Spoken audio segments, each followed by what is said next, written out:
One. Yes. How Well, much time do we have each reader? Yeah, how long did you want to plan on going for? Well, I don't know how many people will come. So if we have, 20 people, 24? 24, something like that, yeah. 24 people. So if we have 20 people time, so 2 poets. 4 minutes, that's an hour and 20 minutes. What do you say, Joe? 3 minutes? Well, if we go 4 minutes, that's an hour and 20 minutes. Oh, okay. That's good. 4 minutes? Okay. Joe, are you going to raise a paddle up for us? Am I doing Ilka. yeah. I miss that. Do we need me to do that, or can we sort of No. No, he's not objective anyway. everybody's on the honor system, and I am offended by that. Thank you, Ed. Hello.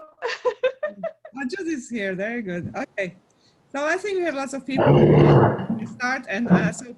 Hello, everybody. Let's press I'm going to keep my eye. I'm going to keep my eye on the admitting button. So Okay. that's my thing. Okay. I think All we right. need to mute. Elsa, love. Hi, Elsa. Okay, we need to mute. Oh, hi. We should all mute when the person's reading, right? Yeah, everybody should mute. But it would be nice when they're done with their entire read, go ahead and chime in with some live applause, because this gets to be like, Yeah. Phooey. really. Oh. All right, I'm going to go ahead and mute myself. All right, everybody, and I guess we'll get officially started. So I just wanted to welcome everyone for joining Village Poets and Flintridge Bookstore for selected readings from the anthology We Are Here, edited by former Sunland Tujunga poet laureates Maya Johimchik and Marlene Hitt. Also assisting us technically today is Joe DeCenzo, himself a former Sunland Tujunga poet laureate. My name is Gail Mishkin, in case you don't know, and I'm Flintridge Bookstore's event manager. We Are Here celebrates the 10th anniversary of Village Poets at the landmark Bolton Hall Museum in Tujunga, and includes 80 poets who have been featured readers there throughout the years. In addition to Bolton Hall, Village Poets has also held readings at McGroarty Art Center, former home of the California Poet Laureate John Stephen McGroarty. His Poet Laureate role inspired the local Poet Laureate program initiated in 1999. And just in case you haven't purchased the book yet, please consider ordering it from Flintridge Bookstore. You can come in, call the bookstore, or order it online at our website. And throughout the program, I'll just post our information to sort of make it easier for you. So we hope you'll consider supporting us. And if you have any questions or comments during the meetings, just post them in the chat box, and I'll be looking at them and share them with our hosts and the other poets at the end in case there's time to respond to them.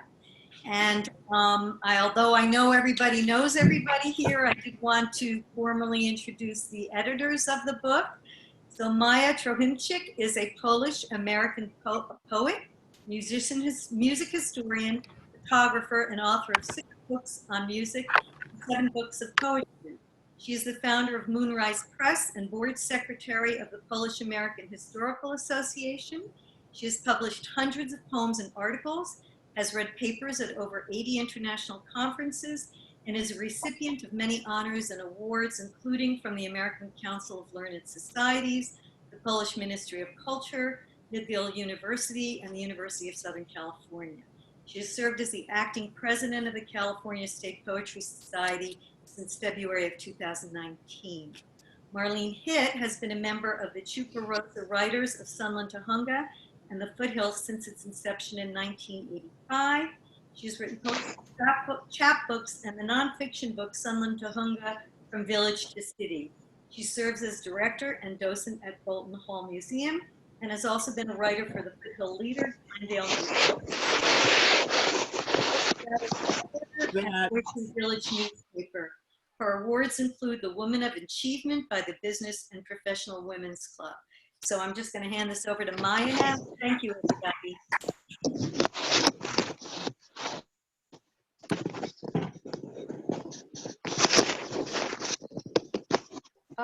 Elizabeth needs to mute. I'm hearing your every movement. Oh, I'm sorry. That's okay. Okay, so this is me, Maya Trahimczyk. I'm very happy to see everybody here. It's so lovely to see so many poets. It was a great project to work on this book with Marlene to celebrate our 10th anniversary. And here we're going to celebrate the publication of the book with the Flintridge Bookstore. We wished we could have done it in person, in a physical reading, but here's an approximation of that, and plus it helps people who are distant to come in as well, such as we have Mariko from Japan with us, which is wonderful, and people all over town, which is pretty big town, so it's a long drive for a lot of people, so that's good too. Marie is way out in Claremont, I think. So we have people, and Katrina, where she is in Seattle. So yeah, that's a very wide-ranging book. So and presence of poets. With me here is Sil Borman, who is my neighbor. She came by because she wanted to be, yeah, it's so close by, so we can be together. It's good to have one person physically. And I think we'll do the following. We'll read the book, the poems in the order of poets in a book, and in between we'll have one or two the poets laureate of Samantha Hanga, so who are grouped all together at the end. But we'll start from our featured and guest poets who have attended regularly our readings and were with us to celebrate poetry in the foothills. So the first person who is here with us is Lulu Abramian. You can see her with her bookshelf with lots of poetry books. So without talking anymore, because you'll have the bios of everybody in the book, please welcome Lulu and her poetry. Good evening, everyone. Unfortunately, I don't remember which one of my poetry I submitted. Okay, I'll share screen with you. Okay. Okay, and I'll show you your poem so you can read from the screen. Yeah, so far. Okay. Be me. Thank you. Okay. I broke the vows ancestors had for me. Truth seeking was transformational to be. I got confused. Heartbreak came to me. Mind-made stories was obstructed for life. I unshackled creative purpose for me to gain clarity, to express inexpressible. I used the velvet hammer not to break me, the beginning of work for life ahead. I picked up a brush, invisibly painted me, began sculpting with no clay inside. I am an artist. I can express. I create me. Medium I used, be alive, be love, be me. Thank you. And here we have two more poems from you. Okay, I'll read the rite of passage. The Grand Master said one day, don't be disturbed by your joy, and if you deserve distress by your fear, both emotions certainly will keep you in the depth of mind, but if you could tolerate both, understanding joy as you are, seeing the fear as fearless you are, then and only then you will be certainly eligible, liberated to be free. Thank you. Thank you very much. All right. Was it the 4 minutes already, Joe? our timekeeper. I don't have a clock here. Sorry, what was the question? Well, is it already missed the time? As she has a time to read one more. Okay, go ahead. No, I'm not keeping time. Not giving time. Okay. We are on the honor system today. Okay. Don't overdo it. Okay. So, Ancestor Love Dance, please read one more. As I dance across the field, I see you weep, you murmur. Is it my grave you stop to see? Beloved, I'm not there, you see. Close your eyes. Look with love. I am the breeze touching your face. I am earth, pebbles under your feet. And if you play in autumn rain, I will touch you again and again. If you wake up by morning light, you will hear singing by riverbank. Though my body you may not see, but my being always will be in your heart if you let it be. Thank you. Thank you. Thank you very much. Okay. So now, do we have the next person alphabetically who is on the screen right now? I think is Beth Baird. Yeah. So the next reader will be Beth Baird on page 14. If somebody has a book. Happy to have the book. I'm going to read this table. Mom, I have your table, centering my life on it like you did. Visions of you late at night at this table. Your adding machine busy calculating the bookkeeping for the family store. After dinner was cleared away, my brothers and I in bed, you put on your accounting hat. Do you see me on my computer late at night, paying bills on this table? Hundreds of miles away and decades ago, so many people gathered at this table to celebrate birthdays, graduations, holidays, with the traditional dessert passing of a See's candy box, circulating the long oval table until it was finished. Relatives always photographed smiling around this table. Routine nightly dinners at this table, the TV blaring news from the Vietnam War. Hard to stomach those meals when President Johnson started his message, "My fellow Americans, tonight I come to you with a heavy heart. Knots in my stomach with 3 brothers of draft age." Do you see the people who enjoy this table now? Do you see the tradition of long-stemmed candles lit for visitors? Do you see me welcoming our relatives from across the pond to this table?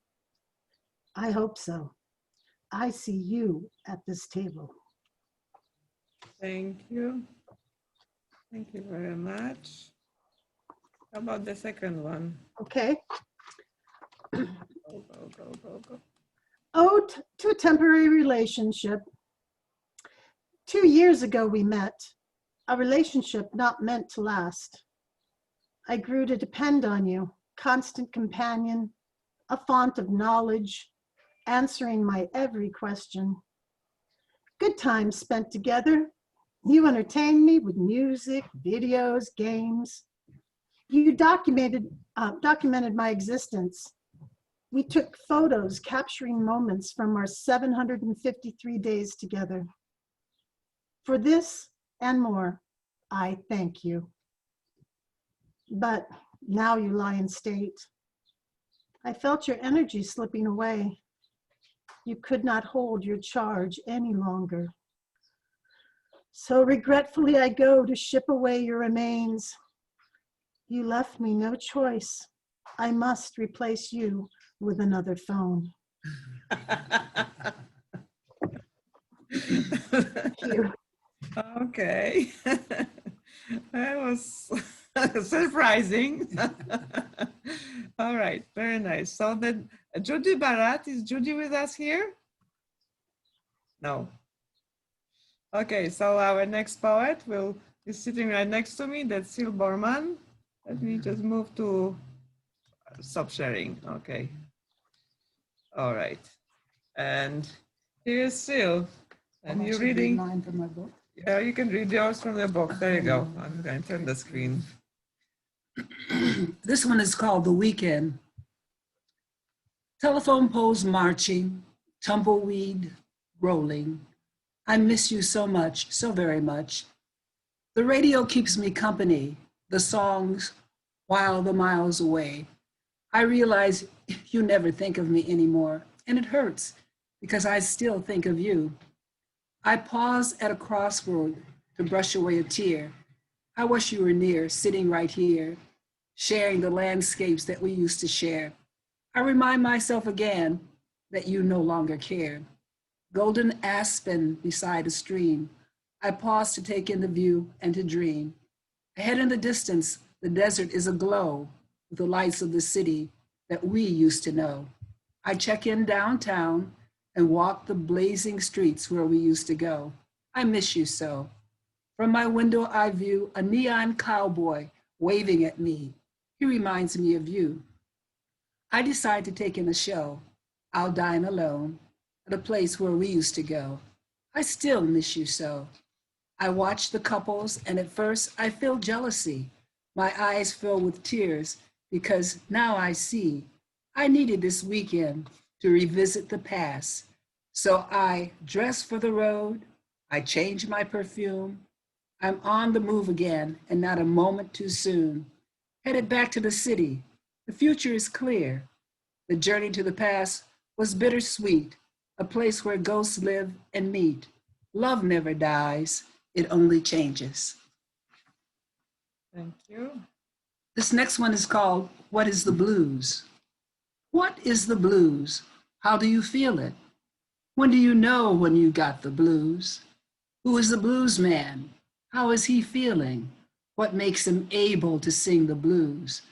There was Buddy Bolden out of the Delta and Louis Armstrong out of the Waifs home. Bessie Smith and Big Mama Thornton singing their hearts out while living the blues. How do you feel it? Where do you find it? What is the blues? How do you know? How is it written? Where is the rhythm? What are the chords that make it so? Displaced manhood, corrupted womanhood, too many children up to no good, blood on the highway, blood in the tall trees, people gone mad crying the blues. The blues is a lifestyle, painful and half wild, stabbing your insides and sucking your bones dry. The blues is a feeling that keeps you reeling, searching for something to ease the pain. I hear the outcry, the lyrics don't lie. They make my blood run hot and cold. I hear the wailing, I know the torment. I feel the pain deep down in my soul. That is the blues. Thank you. Thank you. Thank you. Thank you. Thank you. Very lovely.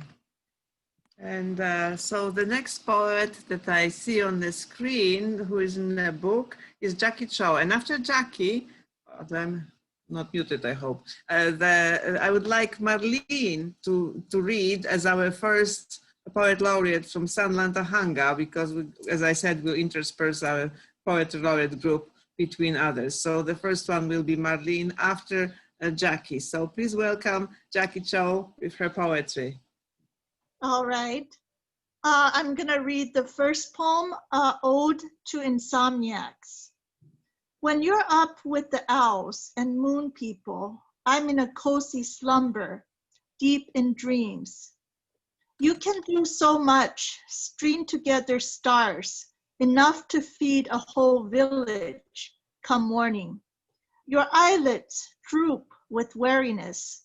You remind me of Mama and Papa, who worked till their bones broke, while I lay indolent on a couch, embarrassed by their smelly armpits, urged them to eat well, sleep well, and bathe daily. To no avail, my voice was smaller than their American dream. They both died young, and you and your sleepless nights traumatized me all over again. And I have time for the second one. Okay, my second poem is Cerulean. My mother clad me in pink, and later in my teens, lavender. But the blue was always there underneath the pastel colors. It was in my genes, blue with its melancholia and myriad synonyms, azure and cerulean. My mood is a spectrum of different shades of blue, including royal and navy. The sky and the sea are blue with every variation in between, turquoise and indigo. Blue is behind my strawberry-colored smile. Thank you.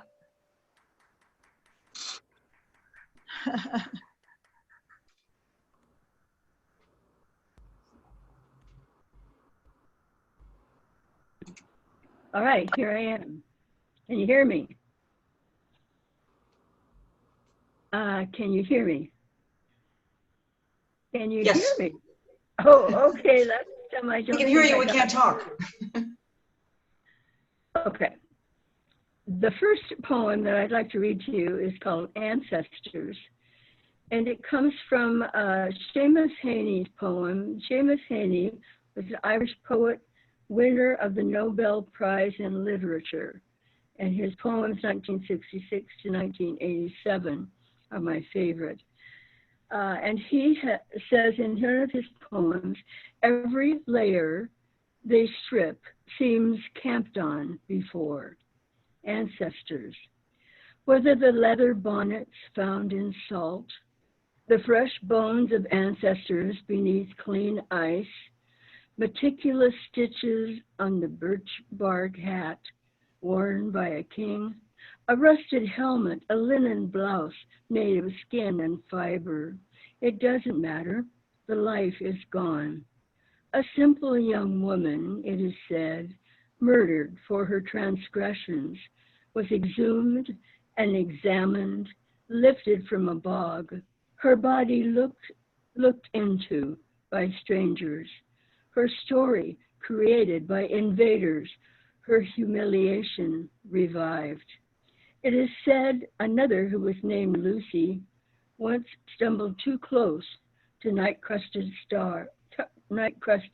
tar, and now stands alone through night and day, stared at, Lucy from the tar, the adulterous woman, warriors, kings, martyrs, all are lifted out of the bogs, out of the tar, from beneath glaciers to become immortal. If our warm bones hide in a safe place, will we too inherit fame with a name not our own? And then I have another one that comes from the little girl inside. It's called Innocence. Once the sky was a ceiling with little holes to let in the night air. Once the sky was a ceiling to keep me safe between earth and high places. Once the sky was a ceiling with God on the other side waiting for me to finish sleeping. Now in the blackness of night, standing on this lonely field, I look up and out. The delicate hand of gravity holds my feet like Mama's hands, holding my waist while I leaned out too far. My older eyes know there is no safe ceiling to catch the flyer. Never was. And if gravity lets me go, I will fly helplessly out and out and out into eternity, to forever. Oh, how I wish the sky was a ceiling with little holes to let in the night air. And I believe this is going to be enough for my turn, and it's called Enlightenment. A dust devil blew in from my childhood. Dead leaves whirled up from summer's hot soil, while dayfellers flew birdless, swirling into midsummer sky, up to the puffs of white cloud, as on the day when I was 10, when I ran into the vortex, trying to find a secret in the center of the whirlwind, only to rush away with sand in my eye. Why does that thrill return as the wind whirls in? And why now do I run away?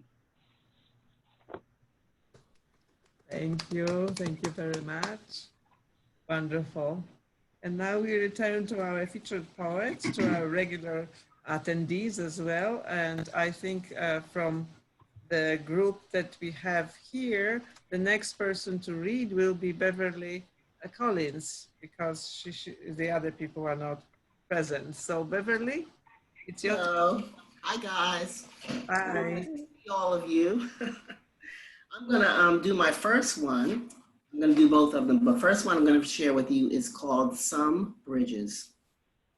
Some bridges grimace in silence against the weight that presses them, like the look from one's father, an inaudible support, sure in its reach, and sometimes a comforting presence that's taken for granted, like the shelter enjoyed by an umbrella, most quickly put aside once one has entered the doorway of a house. Some bridges offer passage while they themselves unhinged. They give a feeling of safety as long as one does not look closely. For it is fear itself that is the undoing of a climber. Those who fall first imagine the slip of their feet from the step of certainty. On boat rides, I love the view of the underside of bridges, their skeleton exposed. It reveals the history of cries and a closet of cracks that stare back at the viewer and dare anyone to speak a word of their existence. Thank you. Thank you. And my last one is called Dragon. With eyes like emeralds, its voice blows fire until lives change shape, drugged by the claws of the wind in new directions. Hands stroke a pillow-like surface with a telltale pitter-patter that something more lurks, ready to plant itself sweet as carbon monoxide's kiss. It's a quiver like one of the five senses while completely undetected by the others. A pre-warning and an aftermath in the same casing. Pregnant with storm, calm in appearance, look out. Many of us can recall ourselves being small part of thunder's story as it drew lightning, each new day dreaded. Draped in moments that make us feel as muted as an unfinished thesis in a side cabinet. Yet, we welcome the dragon in all of its many forms. Its claws and teeth sparkle. It invites us to warm up near fires that will sting some into ashes. Its promise presents a haven that is the I in team. We know pressure is one factor that grows muscle. Life can feel empty without the thrill of possibility to brush upon that burns. So we soldier on. Thank you. Thank you. Thank you. Thank you. That's very nice. Okay, let's see who we have here from our group who will be reading next in a book. Joyce Futa, is Joyce here? No. Bill Galasso? No. Jerry Garcia? No. John Gozowski on the other side of town. Then we have George is not there. Mandy is not there. I'm going through the book. So the next poet is Deborah Piccologi. There you are. Hi, could you go ahead and put my haiku on this because they're so short? I think it might be better for people to read them. Okay. Very good. Let me just go down, share screen. I need to go through the book though. Okay. Okay.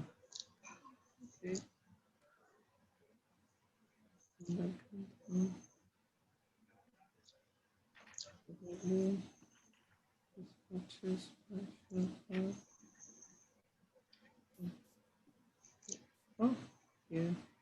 Getting close. No, no, getting close. We just go like this to be faster.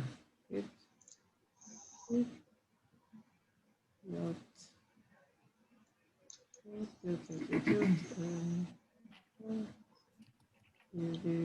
And there you go.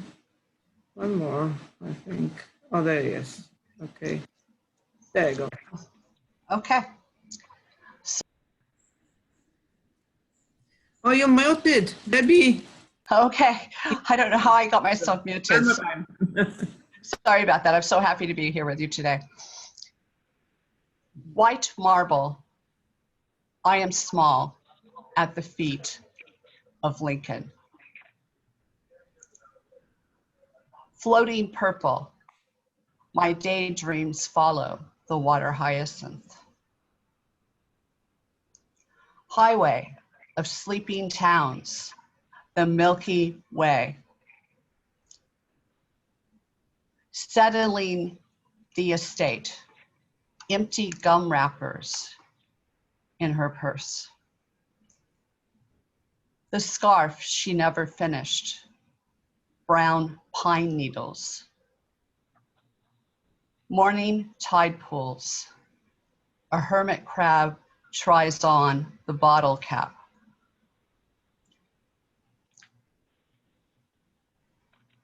Winter sea, the rise and fall and fall. A caterpillar's progress across the fallen leaf. Jet lag. Moonflower, a love letter to Captain Kirk. LA traffic, Our Lady of the Perpetually Late. Our history, written in rock, desert, lavender. Thank you. Thank you very much. That is very lovely. Thank you. Thank you, thank you. Now we have Mariko Itakubo from Japan, and I have for her to share the text. I think Mariko is reading something else. Here is Mariko's screen share. Before she starts, Maya, Uh-huh. did you see Glow Maya? Gun was just Maya? is Yes. Glow Gun one of our Oh, maybe But I wait, had better. Excuse me. Uh-huh. Joe is saying something. I mean, you need to listen to what Joe has. It's Okay, okay. Is that okay? Or I can read from the book. It will be The Borderless Prayer. Which do you want, Maya? I think the book is better from the book. Okay, sorry. Joe, wait a minute, Mariko. Joe was saying something and I don't know what it was. Joe, could you please repeat? Yes, I see I admitted Glow Gan, and I didn't know if Glow Gan was one of our poets. I wanted to make you aware. Oh, okay. Okay, so I'm going to stop sharing and I'm going to go to the book. The title is Borderless Prayer. Okay. It's the next one, I think. There it is. Thank you so much. There you go. Okay.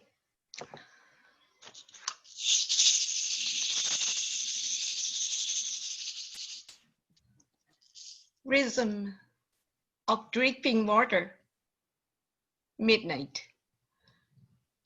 When did it turn to crimson?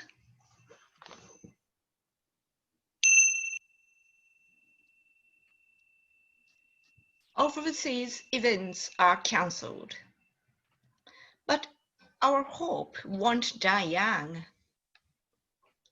Rainbow above the ocean. Finding the tiny light. When I rise up against the disappointment.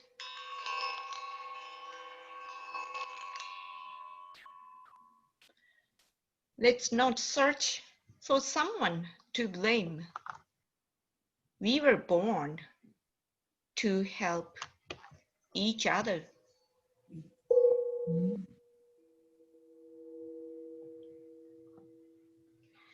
Making a spring wreath of pansy, yellow, purple, white. Survived winter. Without color, language, nationality. Another world in the reflection of water.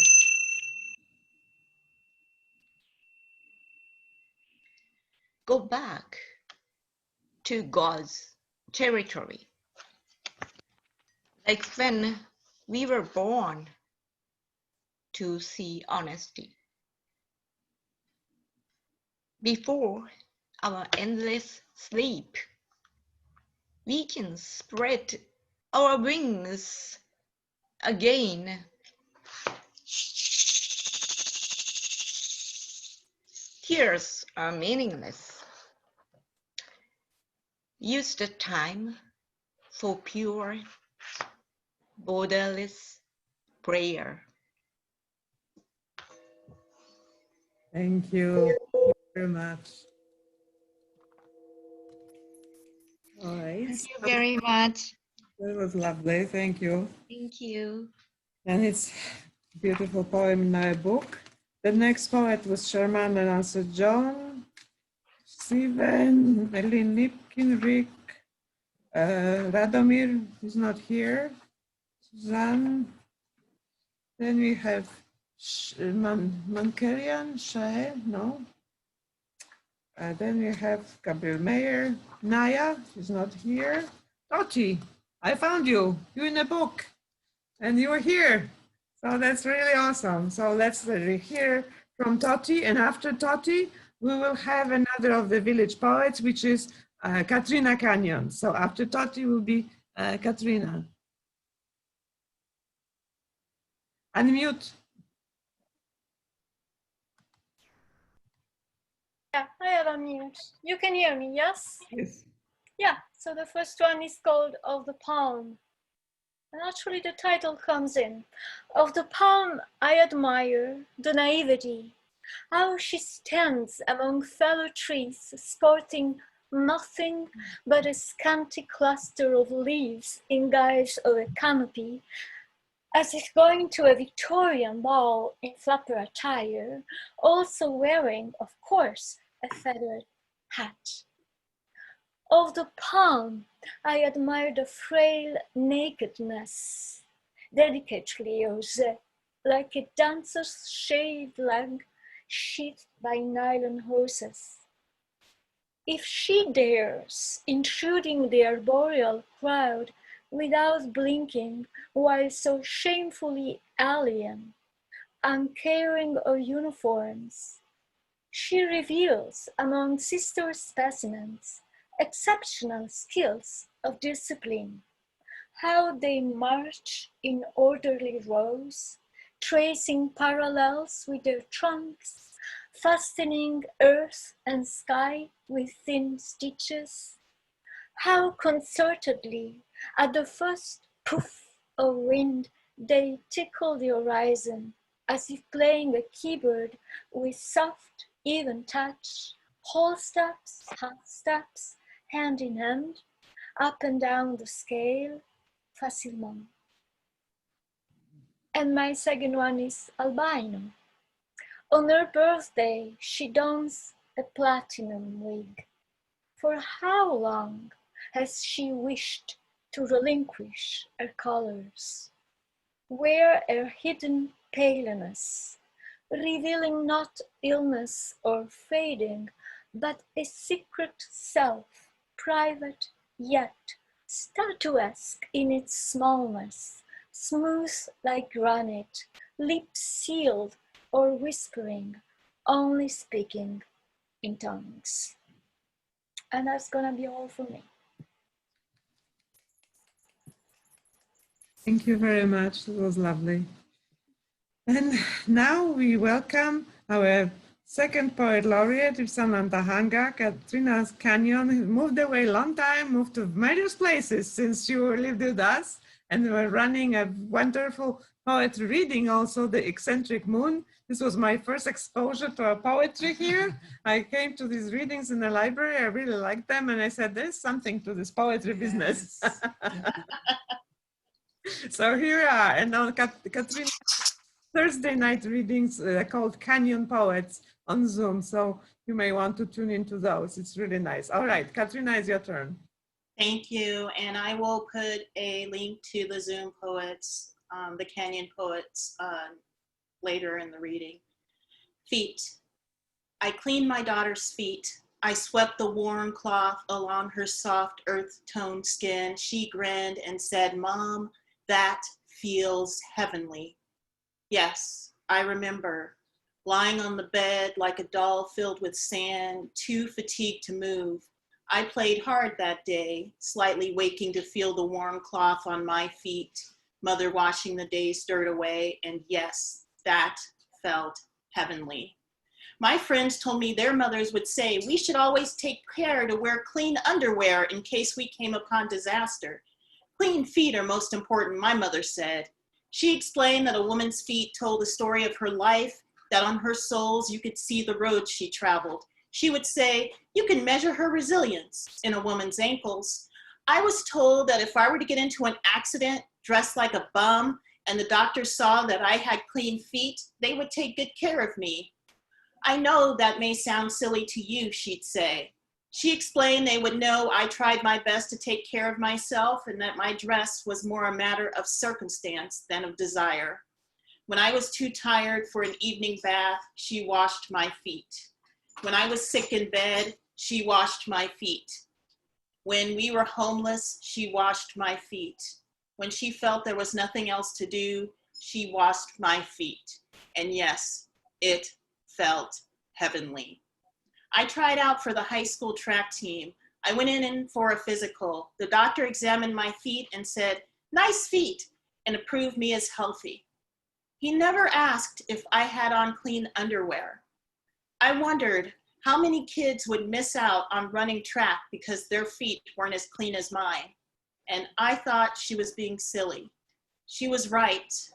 I finally saw her, and there she was, too tired to move, dying. I filled the bowl with warm water. I found a soft cloth, picked up the soap, Ivory Pure, the only type she would use. I looked at her feet, so long and thin, dark as Louisiana clay. Her veins stuck up like river lines, a road map to the bayou. I washed her feet. Her feet carried heavy burdens. She walked many miles for many years. She said, "That feels heavenly."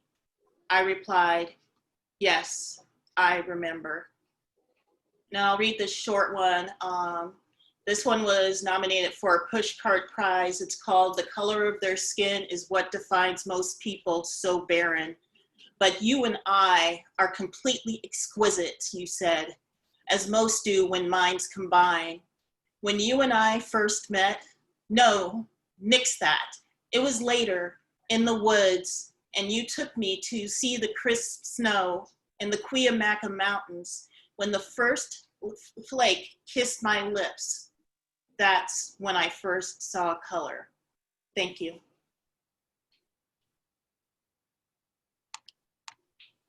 Thank you, very beautiful. Thank you very much, Katrina, to be with us, and put your link to your readings in the comments. So it'll be great to have it. Now we're going back to our regular featured and guest poets, and I think the first one who is with us from the book in order is Cindy Green. Cindy, you are now on. And after Cindy, I think we have here Susan Rogers. So after Cindy will be Susan Rogers. Right. Okay. So great to be with everyone. The land owns me. One day a kestrel visits for the first time and lands near me. No, things have changed again. Cannot see, touch, or smell the ashes of isolation. Other birds join in a cacophony of sounds: mockingbird, mourning dove, towhee. A new generation birthed. I hold the raku pot looking for memories to place inside. 2. Santa Ana winds blow fierce between gaps in the San Gorgonio Mountains. I recall this all used to be olive groves. Ravens still catch air drafts and coyotes travel the streets like old paths. Wildflowers grab hold anywhere there is a speck of dirt. Bats flutter in front of my garage and the unseen owl calls its mate. I have become the land. 3. I stand at your roots, reach out my hands to touch your smooth underbelly where your bark has been eaten, and ask, how are you doing? You reply with, listen to the wind song. Gazing straight up, I feel small below your vast arms, full of new spring leaves, guardian of the charred fields. My last poem is Still Fits How Things Are, Places I Belong When the World is Upside Down. I fly past morning glories, pollen, and new moon. I'll reach my hand to catch a star's tail. Physical pain allows me to become vast, like a world with 4 moons. Tarot reading contains lots of swords and says to stop overthinking. My powerful heart bravely grabs myth, nature, and spirit. I co-create with the universe, stitcheries, and stories. Seeds awaken as roots plow down in holy ground. Explore Bhutto by moving water in the body and disappear like ash. Bow in gratitude to the collaborative gift of a new friend. Guardian Goose encourages my quest to legendary places. I join in oneness with others at the apex, balancing the chakras. Thank you. Thank you. So great to have you. Also far to drive, right? Rancho Cucamonga even, or bypass Redland. So yes, it's great. You don't have to waste time in the traffic and you can join us in poetry. So that's the best deal of all. All right, so our next reader in the book is Susan Rogers, and after Susan, we have Ed Rosenthal. So we have 2 regular featured poets, and after that, we have another one of our starting finding group. Oh, did you unmute? Did you unmute me? You unmuted. Okay, I'm sorry. Okay, so my first poem is about the trees that are in Japan at this time of year, actually, ironically October, which turn incredibly bright colors, especially bright red and bright orange. If you ever see them, they're mostly Japanese maples and they're amazing. So this poem is called Longing for October. I looked for you among leaves so full of color, they burst like cherry flames, singing of sap. I looked for you in the blood of autumn, trees warmed by sunfire, spinning in the pulse of maple and beech, anthocyanin, sugaring green veins as spring sugars the sky with sakura. I looked for you in the chill of autumn, mountains filling the sweep of space with strokes of brilliance, knowing it is both fire and frost that paints the tree, knowing every love turns to deeper shades of longing as it rises into fullness. You are wind and water, moving across the face of leaves. You are the invisible made visible, sap rising until it explodes in a symphony of light everywhere I look in the canopy. And then I have a second little poem, which is sonnet called Gratitude. Some days, like yesterday, when the rain falls, the dust that sifts over all things, trees, fence posts, walls, smears black streaks across my car. But other days, like this morning when it rains, my white car is ultra white, unmarred. completely clear of yesterday's stains. Water drops dance like jewels on its roof, on the edges of its windshield glass, and in my eyes. The bright air and I seem harmonized. I drive into this new day clean, lit with proof of a radiant attitude. The wet leaves tremble and sing, thank you, thank you. And I sing too, back to everything. The whole world gleams, intensified, imbued, as I shimmer, opening in gratitude.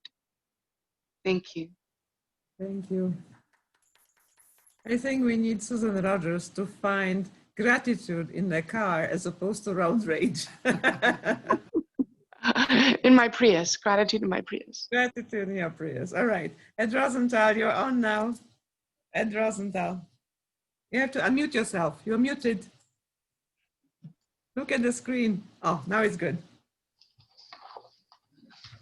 The Digger. The lime vanilla ice pop, seen from a mile away, was a woman pushing a stick in the ground. The wind romanced her rough robe, blowing cotton petals in and out. Her splotched white dandelion of hair flung itself around her arms and shoulders. Now, half-mile out, the flimsy white head, green cloth flapping, she was a boat of bones, flying a flag, pulling a wood anchor in a sand ocean. The lips of the moon whispered, go to Makeup Ridge, where earth grew in giant mascara tubes. My shadow climbed the hillside, breathing heavy to the apex, where an effervescent coyote greeted me with a muzzle tilt to the moon. A glowing cholla cactus, discarding limbs in a pile alongside, grew an arbor of copper spines around us. From coyote's muzzle to his fluffy rear, and from his flank over my shoulders. Coyote gained a look of suburban flair. Green pajamas of plant fiber covered his haunches, tinged red in the red sky. Suddenly, our prison was time-warped, inundated in lilac cloud under things discarded by 18th century female clouds dressing for storms. Layer upon layer, a moist violet petticoat, swished heavy aerosol lilac mist, which thickened to cotton candy consistency. We two, in languid sleepiness, crammed in a dreamy blanket inside a luxury box, 6 by 20 by 10 feet, ready for sale. Ground floor, South Close Plaza, Retail Ridge. Echo Designs by Chocolate Choya, includes man and coyote. But a heavy box of limbs broke free, ripped the umbilical of Choya, and we tumbled over the road as she watched her big box baby bounce. I was a mute victim of Coyote's howls, with my head shoved against his as we landed high up in an upholstered corner of cactus, as if poised for brothers' selfies together. Over the busy muzzle of the dog, howling in the dense lilac, from the corner of my eye, I scanned the ancient traffic logs on Makeup Ridge. A grim man rode a white horse over the road in a flowing robe of wine and gold. From his riding boots to his face, ending at a chin in a Fu Manchu, and above his head a round hat of animal skin.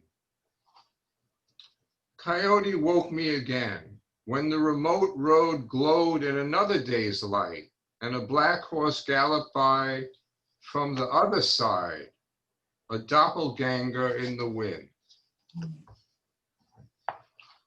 Thank you. Thank you. Hallucinations in the Desert. And now we have our next poet laureate, Joe DiCenzo. And then after Joe, we'll have Ambika Tanwar, Judith Terzi, and Mari Torregrossa. So there will be 3 poets after Joe. So welcome, Joe. Thank you, everybody. It's wonderful seeing you. This one's titled Barely Dressed. I'm covered in the dust of stones I've sculpted, of roads I've paved, and fires I've provoked. I'm swaddled in the haze of fantasies I've woven, of stories I've concocted, and burlap hopes that do not fit. I invent the things I've yet to see, devise the tools I cannot hold, and contrive mercy for things I do not feel. The grass is damp and stains my pants, but lets me drift between memory and narcotic sleep. So let me dream, for air is scarce. I gasp for breath while choking on the fiction I inhale. I search for pearls in a clam and dig for water in the desert while vainly trying to hang wallpaper in a windstorm. I stand naked before those I cannot accept, scan the crowd to find a common voice. And my second poem is titled My Companion in Freefall. A poem hit me in the chin when I stepped through the cabin door. It ran down my neck like watermelon juice in July. It was both wet like rain and stingingly cold like snow. It was comforting the way it burned my skin and made me feel alive.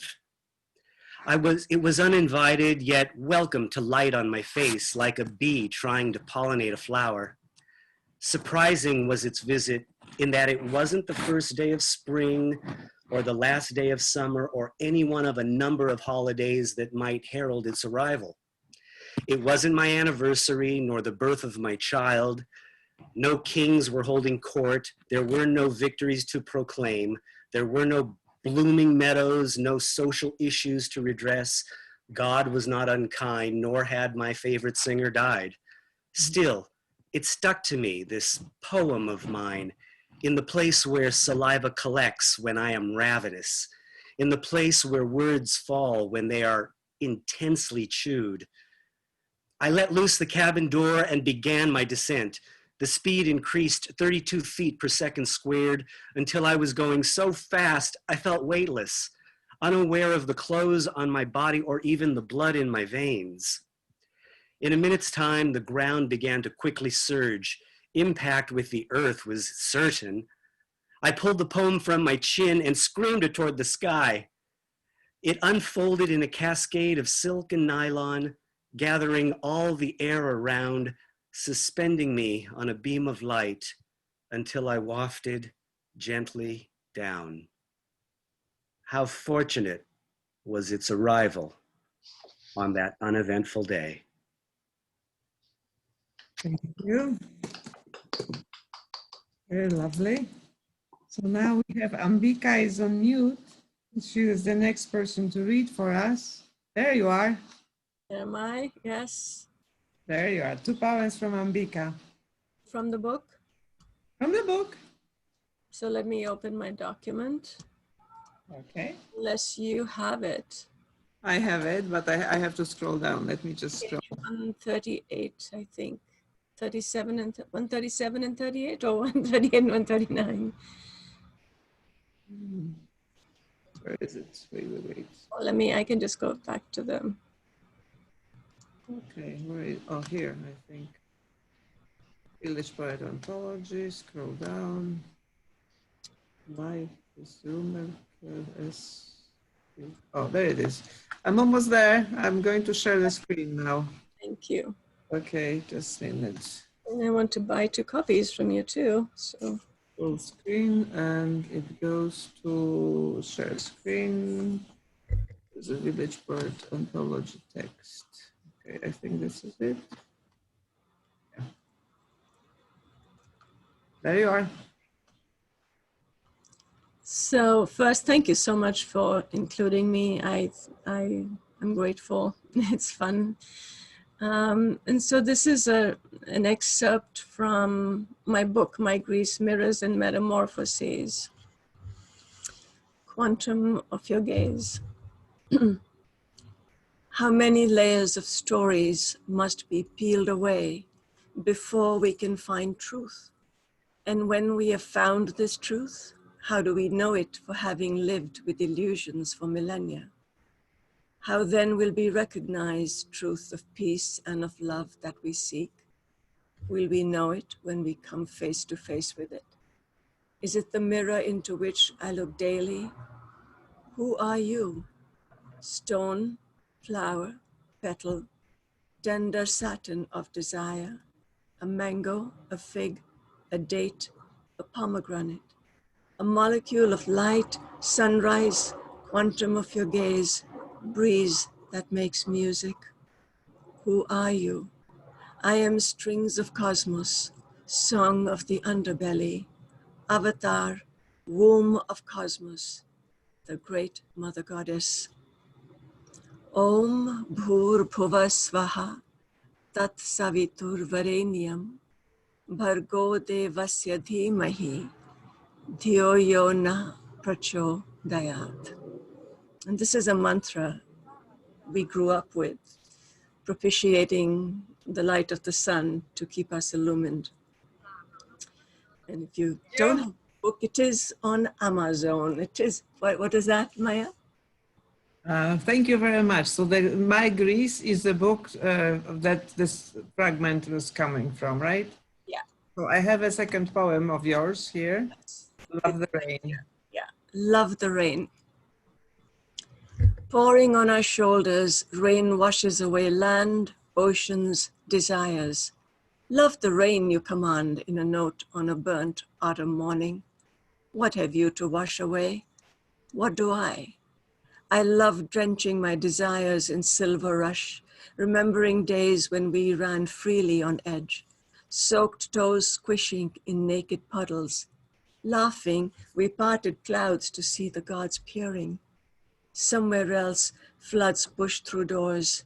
Lone bony kitten shivers on broken wall. Hungry bread sinks, sloppy, helpless, uneaten. Tender flowers topple in slim, muddy gray world. You used to fold paper boats, fit them on shapely palms, race them curving in puddle slush, teeth so helplessly happy. I wish we could walk in the rain again and again, cleanse away pain of living, of ceasing. When drought seeps through layers, earth cracks between toes, nothing is promised.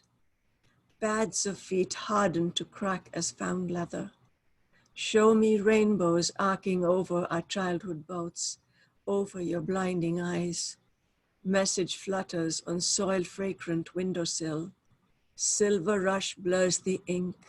Words of love make my fingertips smudge blue. Am I drowning in thoughts of you? Thank you very much. Thank you. Thank you all. It's lovely and sweet poem. And now we welcome Judith Terzi. Where's Judith? I saw her before. Oh, there she is. You're muted. Ask to unmute. We muted. We can hear you. Oh, now it should be good. No, you're still muted. Maybe, I don't know. No, Judith, we can't hear you.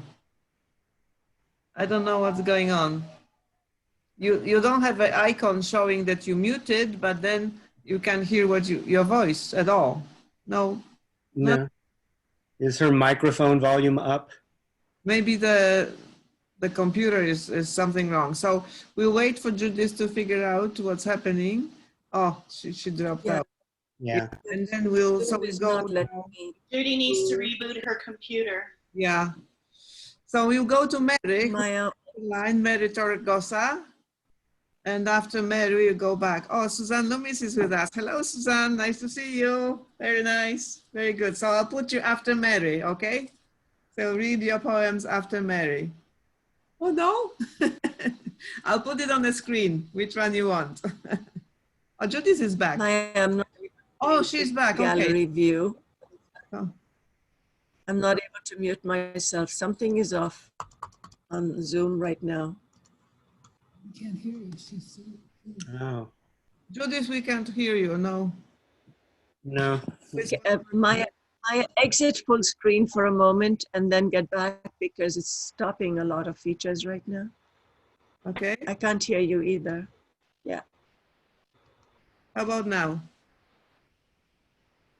Can people? It's still full screen. No, I don't see anybody. Exit. Yeah. We run into trouble. Can you stop? So I think we have to wait for Judith and now give the floor to Mary because she's ready and she could read. Can you say something, Mary? Yes. Oh, we can hear you. Okay. Let's hear from Mary Torregrossa. I have one poem today, and this is called The Promise of Snow. Banished to the cloakroom for talking in class. Be still, I was told, as my eyes adjusted to the dimness of the long and narrow room. Coats hung in happenstance on shiny black hooks with fat rounded tips curving upwards in prayer. The door closed on the silence within. Sitting on a step stool, hot cheeks and bony hands, my elbows made dimples on my knees. The winter light of the afternoon floated in from thick window panes behind me, and yet it did not light the farthest corner, where a tall metal cabinet held paper, pencils, and heavy textbooks neatly stacked behind locked doors. I turned away from the shadows lurking there to stand on tiptoe, looking out on bare branches and the gray sky that promised snow. My chin perched on crossed arms, I gazed towards the red brick tower and its ledges of stone where big bells rang every Sunday, where brave starlings lit to look about. And I see the city, spread far and wide, a vast hilly landscape of two-story tenements and chimneys and evergreens set among the bristling silhouettes of brown barren trees.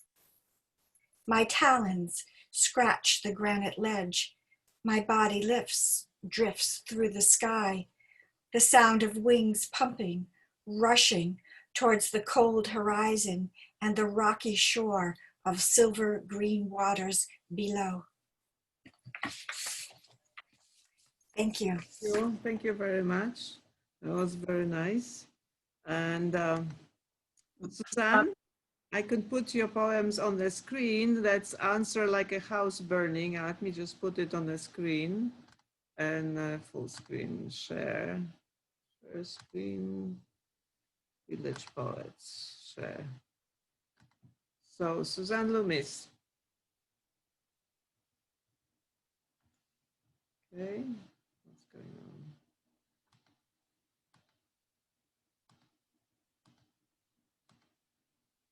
Can you read? Oh, we can hear you. You're on mute.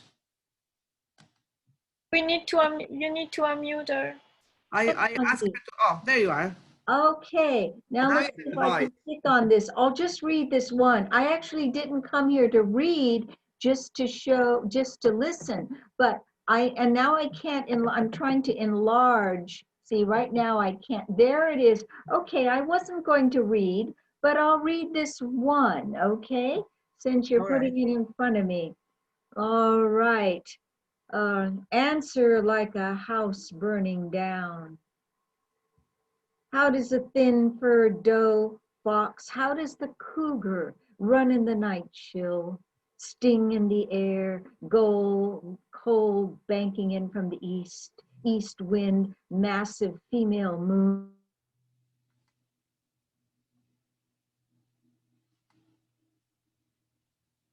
Mellow insomnia, Newton cat, sits on the porch keeping his eye on the road, that marble eye. His face wears a comfortable look, Why isn't he cold? I am, was, always, since my extreme youth, that shadowy tunnel through snow leading from the lodge door to the surface of the knowable world. Years later, oh, it's part of my ensemble, I'd say, when the host asked for my coat.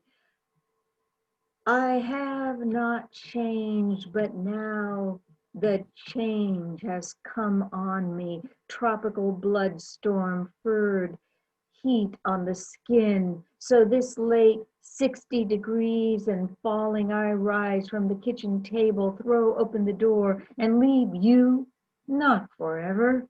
Though the night hits me like deep water, I drop suddenly into and find I can breathe. I'm no romantic. I never believed in a knowledge born only by women. And I can't see the rest of it. There it is. Born only by women till now. In the body's last ungovernable flaring up before scorching out, I walk for blocks and the dark stays big enough to cool off in. And the sky too, with its burden of space, its chilly secret of the infinite. Back home, you turn under the bulb light, as if unwinding the puzzled air. Man, with all the right questions. I am the answer to one of them, an answer like a house burning down. Cold pavement, cold mauve-tinted air. I know how the ferret can slip over frozen ground, and the wolverine's prey, midwinter, mid-2 a.m. hour in the far hills, dark outskirt of fields. Thank you, everybody, for the opportunity. I didn't think I was going to read, but there you are. There I am with that And you are great with us. So Zoom nice to have you. gizmo. Okay, now let's try again with Judith, if she conquered her technology. You can hear me? Yeah. Okay, but you can't see me, so okay. either one or the other. One or the other, exactly. So Judith Terzi, everybody. It's page 275. Thank you so much for putting together this anthology. It's good to see everyone. 175. She said 275. No. I think we are on the wrong. Oh. It's 140, page 140. Are you going to put it up or? Oh, you want me to put, okay, I'll put it up. Yeah, page 275. Okay, participants, just a minute. That's okay. Fix a bit more. Okay. Now we're going to screen. 140. 21, 27, 32, 42. Okay. All right. There it is. And now to share. Okay, view, full screen, share screen, Anthology, share. All right, it's on. There we go. So I think I'll just read the next page. Next page, okay. Yeah. Okay, perfect. Nostalgia. Like I'm waiting for Kismet, Maktub, waiting for a number, a letter, cryptic for stage, grade. How many nodes does she twist away? How many? How many? Tell me to focus on healing. Friends bring guavas, mini pumpkins, t-shirts, pens, soup. The house is a garden. 5 white orchids, purple tulips, yellow roses, irises. Red bromeliad clinging to bark. shape of a seahorse, air plants cresting on two heads, rearrangement happening in cash pose, rearrangement of a colon, color of geranium in a Kasbah courtyard, animal on hooks in back rooms of butcher shops where my grandfather's blessed meat. How did she swing my transverse meat around to greet my small intestine, my distal ileum? I wanted to catch the now missing slice as it slipped through her slick incision above my navel, to feel the surgeon's finesse navigate inside me, caress my organs, then choke I'm sorry. I wanted to catch the now missing slice as it slipped through her slick incision above my navel, to feel the surgeon's finesse navigate inside me, caress my organs, then choke the cecum, the appendix, to death. How will the new partners jibe? How will they groove with no past in such diminished time? No memory of all the little Madeleines and Sunday's flow of hours, slippery fingertips straining to hold on to a waltz. Thank you. Bravo, thank you very much. Thank you. Okay, so now, can you hear me? I don't see the screen. Oh, stop share. Very good. So the next will be one of our poet laureates, Dorothy Skiles. And after Dorothy, we'll have Pam Shea, also from our laureate group. So Dorothy Skiles, it's your turn. You're on mute. Unmute. Oh, very Hi, good. everyone. Good to see you. I'm going to read two poems. The first poem, I have an introduction to this one. I wonder what my dear sister Barbara, who died in October of 2019, would say about the coronavirus. I know what she would say. This will pass. Everything will be all right. Then she'd take her easel, canvas, paints, and drive to a quiet field of flowers and create something beautiful. That's the way I'll remember her. And the poem is The Scourge of 2020. Alone, without a mask, I wander in my garden of Peruvian lilies, lined up parallel and proud along our new painted fence. Imagination takes hold, takes me by the boundaries, takes me beyond the boundaries of Corona's edicts, where fields of bright pink and yellow lilies awaken in May's morning sun. Surrounded by vibrant lilies gathered in one place, I'm calm. For they freely sway in the wind, oblivious to the Corona's scourge. I sigh at each beautiful, I sigh at each beauty unburdened. And the next one is The Coyote's Howl. January's drought, a portent of a scorching summer to come. The San Gabriel Mountains and Verdugo woodlands are but a tinderbox, terrain covered with chaparral, a dry, dense, stubborn thicket, fuel for wildfires.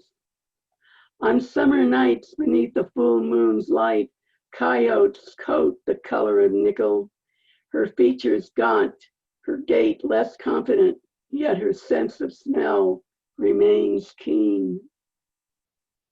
From dusk till dawn, she traverses the ridges, the low-lying hillsides, hunting rodents and rabbits, She often treks into neighborhoods, climbing fences as swift as a thief.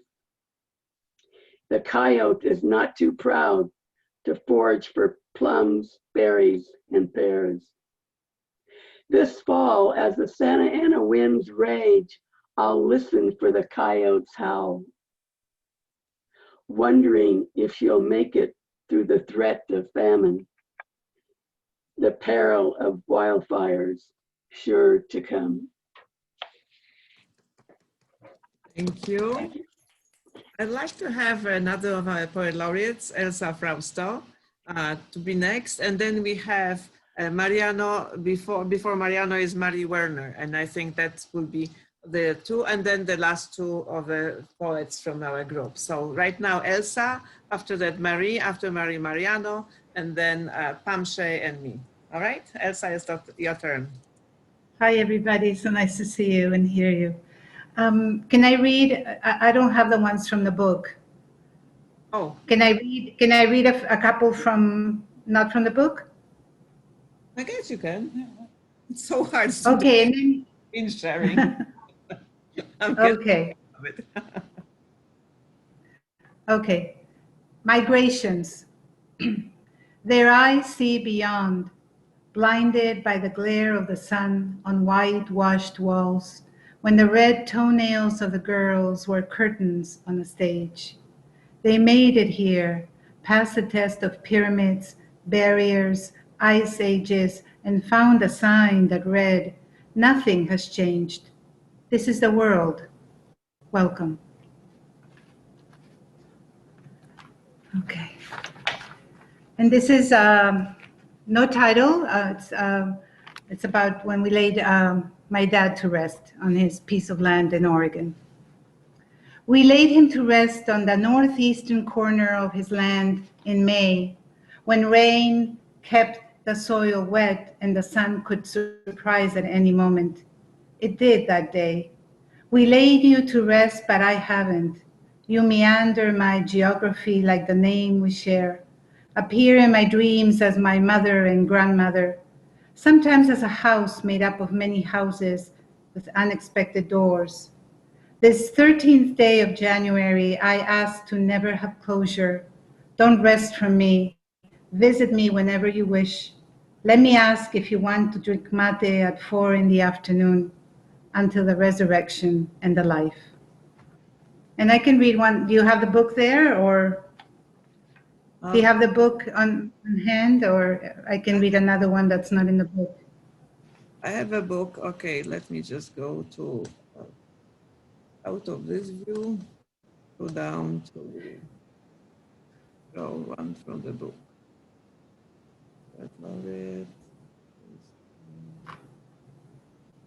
I think I have one here that I think it's one from the book, so I can read it. Almost there. Okay. After me. Oh, there is Elsa. Okay, so which one you want? I have Going Late into the Night or something else. Let me just share screen. I'll read where the I No Longer Question.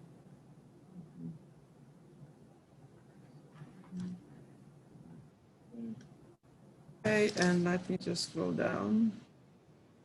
Okay. Wide Awake. Okay, there you go. Yeah. Okay. Thank you. Okay. Well, the story behind this poem and others is that recently after some of you know, I told this story, I converted to Catholicism after a very long road.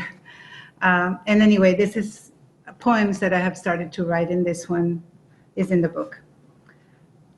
I no longer question I'm a poet, no longer question if I love you, my Lord and my God, pursued by you from before my eyes first opened to the world and my mouth searched for food.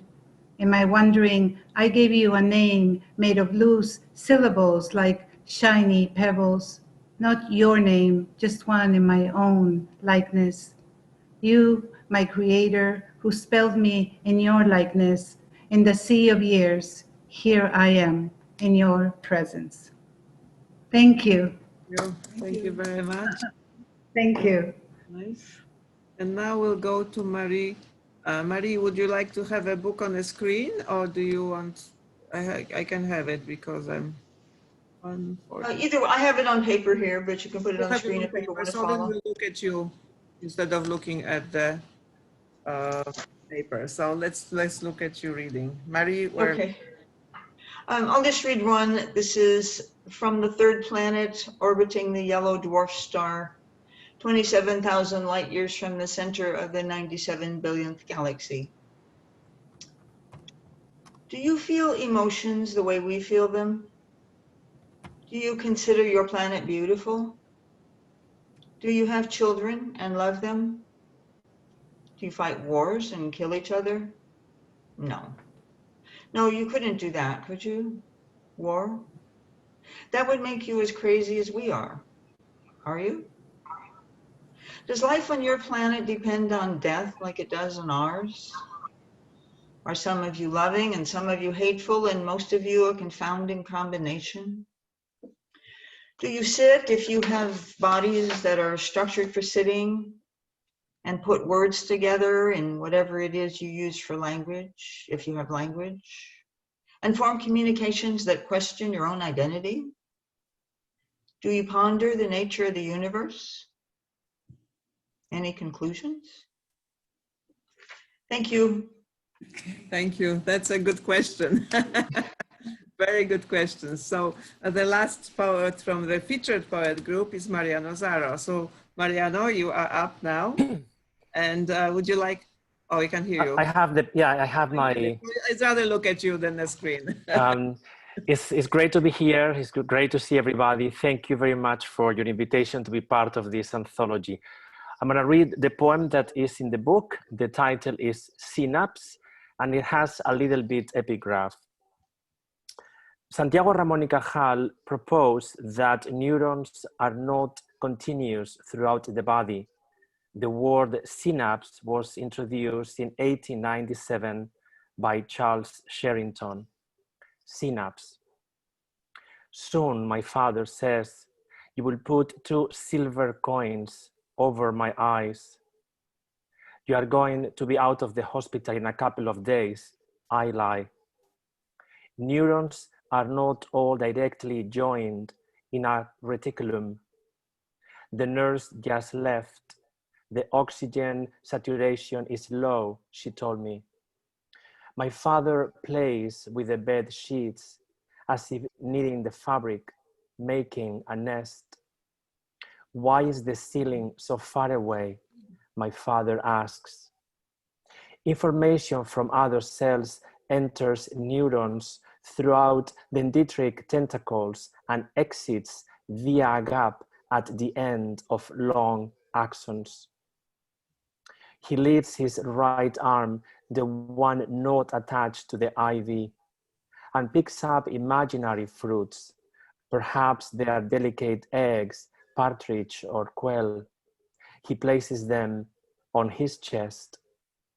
What are you doing, Father? I ask. I am bringing this home, he says. Nobody should be hungry. In a neuron, the axon ends. Is everybody here? My father asks. Don't forget to lock the door. Days and weeks go by. My father sleeps long hours.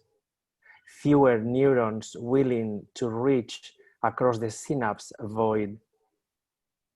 My father will die with his eyes open, as if wanting to touch, to be touched.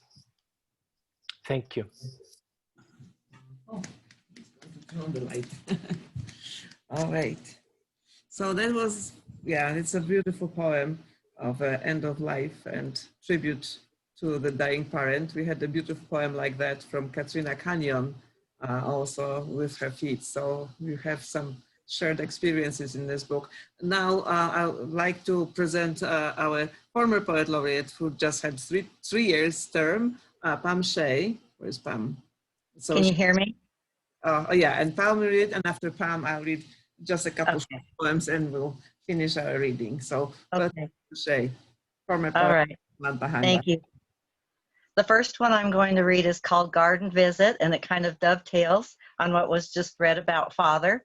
This is in tribute to my mother. Garden Visit. Memories surface like lotus rising from depths. I hear Mother speak from majestic pagoda.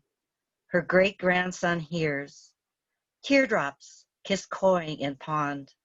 Unending circles ripple beyond time and space. And then the next one I'm going to read is Escondido. Hummingbird, rabbit, and crow, oh earth-bound creature spirits, take my message far beyond where swirls the eternal song and ancestral spirits live. In nooks and crannies hidden, existence between two worlds, mystery and happiness swirl between earthly life and death, and hidden treasure beckons. Carry a message from me to where I cannot yet see, the ancestral spirit home. Tell my loved ones they live on, as I now sing Grandma's song in honor and thanksgiving. So touch both dead and living. Respecting what has long passed and truths that forever last, voices sing in wind's whisper. Sky's expanse extends past sight. Music hums all day and night. On wings flutter, out of sight. Morning light comes in pink clouds. Thank you. Thank you very much. This was very lovely. I, as the last poet in the book, I'll read my poem Sapphire and end with Arbor Cosmica for my children. Sapphire. My tiger orchid blooms again for the third time already. It looks at me slyly with topaz eyes, thinking I'd remember that night, that music of togetherness. Expand, expand, forever expand. Our hearts fill with cosmic light of 1,000 suns, liquid and flowing, to heal and purify. We thank, we praise, the one love that blossoms in emerald gardens, in sapphire flames and bright tiger eyes.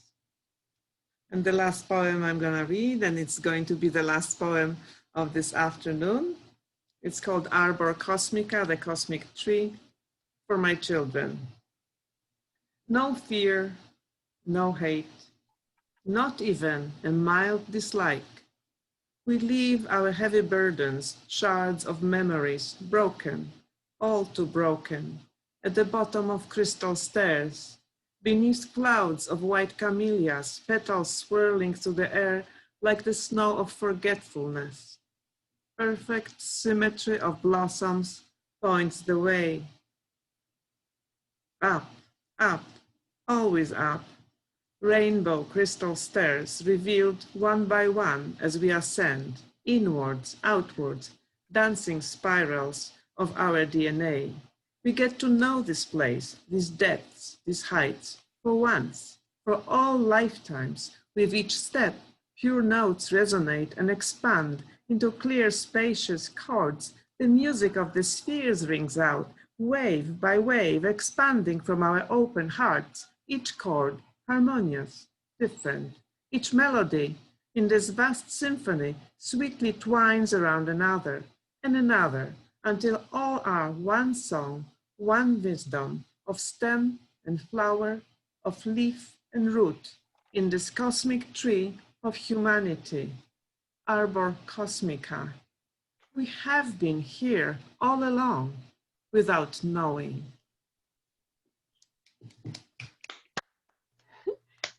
Perfect ending. Lovely. Yeah, everybody can unmute. Yes, unmute. Thank you, Mom. Thank you for putting this together. Thank you all. Who is Mom? It was great. Who's Mom here? Mom? It's Marlene. It's Marlene. Yes. Mom. Yes, Mom is here. Thank you, Marlene. Marlene is our mom. She's Thank part of you. us all. I love this work that you've all done. It's beautiful. Beautiful. Yeah, this book is going to be something. Wonderful. Yes. Well, Marlene actually gave birth to this as she started our whole Poet Laureate program. So Yeah. you are. Thank you. Thank you so very much. It was so awesome. Go, Mom. Yeah. Even on We're going to find out how to change that. Thank you, everybody. Thank you. Thank you. Thank you so much. And the last words go All of you. Gail, I guess. Thank you. Go to Flintridge Bookstore. Thank you, Flintridge Bookstore, so very much for Thank giving you, us this everybody, for opportunity. sharing. Thank you, Sharing it. Take Despite care. the glitches, it went well. And everybody. everybody had really enjoyed sharing their own work and hearing everybody else. It was lovely, and to see your faces in your own homes and environments. Yeah. It was so very sweet and delightful. So I'm really, really grateful. Thank you very much. Thank you, Maya. Bye. Thank you. Thank you so much. Really Bye. beautiful. Good to see everyone. Thank you. Thank you, everyone. It was wonderful. Bye, Joe. Bye, Have a Mom. wonderful afternoon. Bye, Go. Mary. Bye. Bye. Bye, Suzanne. Bye, Marie. Maya. Bye, Joe. Good to see you, Dorothy. Oh, Same here, everybody. It's really good to see all of you. Yeah. Bye, Dorothy. Thank you, Bye-bye. Joe. Bye. Bye, everybody. Marco. hearts to everybody. Long goodbyes right now. Big hearts. Love you, everybody. Okay, goodbye. I'm leaving. Thank you. Bye-bye. Bye-bye. Okay, Joe. Thank you, Maya. Yeah, Joe with his heart. Okay, now we go. Okay, bye-bye. Bye, Gail. Thank